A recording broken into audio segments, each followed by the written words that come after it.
here to give an African perspective. I will not say this is an African perspective, but this is a perspective from an African.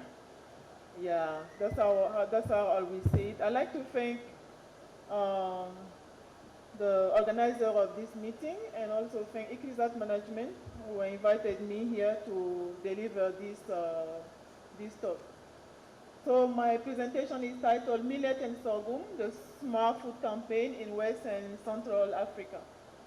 My presentation, I will talk about pure millet and sorghum. I'm not talking only about pure millet, and I'm not talking about this crop. I know the festival is about pure millet, but in my presentation, I targeted both crops. Sorghum and pure millet are a staple crop in Africa. I come from Mali, so West and Central Africa. They are cultivated on about 80% of the cultivated area, and more than 40% of the food consumption needs comes from millet and sorghum. Talking about pure millet, I think it was said before that India is actually leading pure millet production. But after India, you also have Africa coming, and in top you have Nigeria, and also Niger, and other countries, my own country, Mali, and Burkina Faso, our neighbor, and of course Chad and Senegal. I was asked to talk about the African perspective, but I like to focus more on the processing aspect of it. So processing-wise, we can say that most of the processing is done traditionally, and it is done for household consumption and income generation activities. When I say income generation activities, we are talking about small-scale businesses that are conducted in majority by women. Here I'm showing you some of these activities that you will see in the rural communities.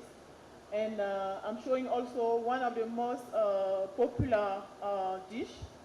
You will find it on different name, but at the end of the day, it's the same staple dish. In fact, in Mali, they will call it the to. Here you will see different images of the same, but different, showing you different color, because it can show in different color, more greener or yellow. You'll find it's a thick porridge, but it's common into all African countries, I can say.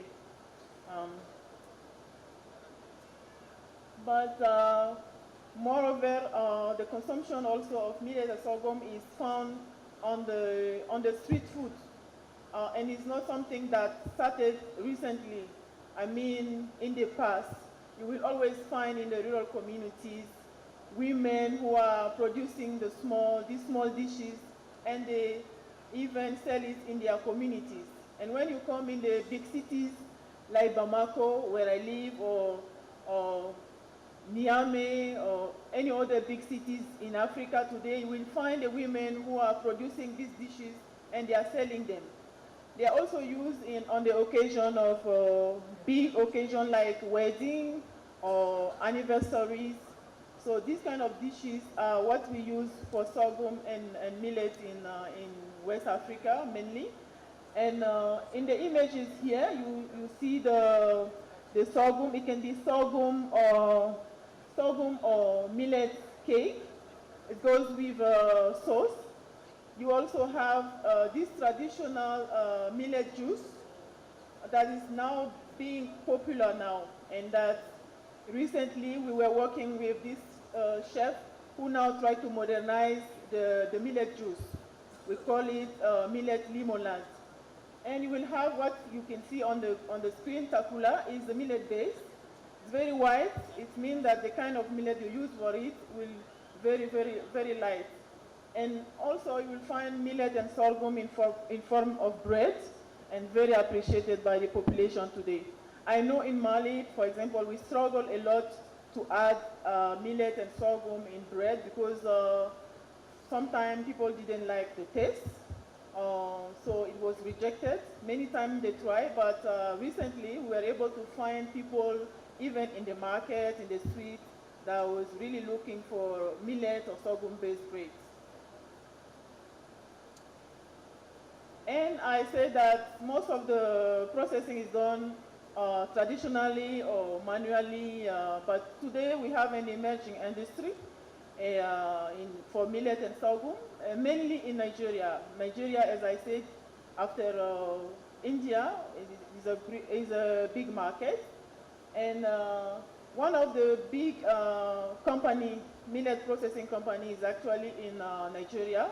And you can see the company is owned by 4 brothers, and the 4 of them are all here. So they are leading the business there and trying to cover the needs that they can cover in Nigeria, and they have not been able yet to cover all the continent. And also in Mali, coming back in Mali, one of the leaders today is a company led by a woman, Danaya Cereal. They recently changed their name. So they are specialized in millet and sorghum processing. They are also a leader. But once again, when we talk about industry or companies, these are not big companies. They are still maybe at the medium level. Like when you go to this industry, you will find that some of the techniques they are still using the manual way to wash the grain or to process.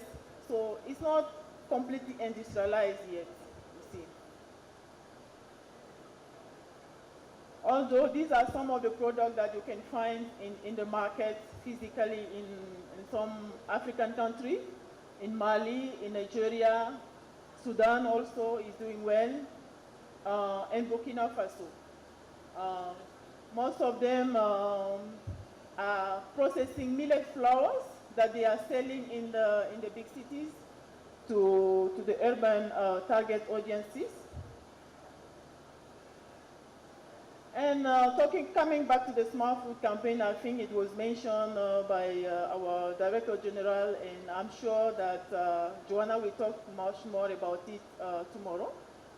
We have been working in West Africa, basically in Mali, with some chefs, and try to promote more the millet and sorghum consumption. And these are three of our champions that we have been working with in 2017 and 18. The first chef on my left is from Gabon, based in France. The second is from Congo, based in London. And the third is from Senegal, based in Paris. So you see the diversity that we are even using in promoting the Smartfood campaign. We also work with other chefs based in Mali, but we try really to capitalize on the diversity of the different champions that we have, because gastronomy and food industry is different. Even Senegal is well advanced in terms of processing, but once again, you will find small scale or medium enterprises. Here are some of the products that were developed in 2018, but by one of our chefs, who is Chef Anto. He's based in Gabonese, based in Paris actually. And the most important is that we are working with these champions because they are also helping us with their network. Some of these chefs, like the Chef Anto, they are already well established in the French gastronomy, which is very important because I'm coming from a French background. When you are in the Francophone country, you will know that this is a great ambassador for the Smartfood campaign. Chef Mick-Elysée is based in London. He's linking us with the Anglophone audience based in Europe. And I think we have been working for the past year, and they have not produced they have not developed a lot of products, but the products that they have developed are really of quality. And the Smartfood campaign with Mick-Elysée is ongoing. Here is the first recipe. Is a millet-based recipe. We call it risotto. It's cooked in more in modern way. So I have to tell you, because sometimes when people see the images, they will say, is it really millet? But it's millet. And then the second one is a sorghum cake. And the interest with this specific chef is that he's an artist, and he likes to, to play with the color and everything. to add something more important in his content. And we are also working in the villages in Nigeria, northern Nigeria. We have many group of women who are also working in processing. We call them our Smartfood ambassadors in the rural area. These are the people who are promoting also and trying to diversify the millet and sorghum consumption in the rural area. I always say that the most important in the rural area is not to tell farmers to consume millet and sorghum because they are already consuming it. I think what they are looking for is to diversify their diet. Sometimes they don't, some of the farmers, I'm talking about from where I'm coming from, sometimes people are eating the same thing every day. So what we are doing in the campaign is to try to bring diversity into their diet based into their local products. Instead of producing and eating the tuwo, which is sorghum and millet flour, you may also add some legumes, you can add some other things, because Smartfood, one crop is not smart in itself. It has to go together with other crops. And you also have for the urban and the young in the cities, most of them, they think that now millet and sorghum are food from the past. So we are trying to tell them that they are not the food from the past. They may be the food of our future because, as you said earlier, they are very nutritious, but sometimes, most of the time, people don't know about that. So we have two faces in our campaign, actually. People in the urban area who think that these crops are not for us, and they are all crops, and we try to, to promote them. But for the farmers, they know the value of the millet and sorghum. I was discussing with some of them in Nigeria, and they told me, I asked them, oh, what do you think about the nutritional value of millet and sorghum? They say that in the past, the ancient think that when you eat sorghum and millet, you grow stronger. So in their mind, in traditional culture, people know that when you eat millet, it's good for your health and you become stronger. So you don't need to tell them anymore that they should eat it, but you should tell them how to diversify the diet that they have. I think one point I am supposed to talk about is the challenges that we have in industrialization. As I said, most of our companies, they are very at the small scale or medium level. And so we have many challenges in processing. As I was visiting the exhibit stall this morning, I saw that we really have a huge difference in between India and Africa. I'm not saying that we don't have initiative, but when I see the diversity, I really think that we can learn a lot also from the processing and how it's done in India. So we need to move or improve the way we are processing, not doing in the same way that has been done in the centuries.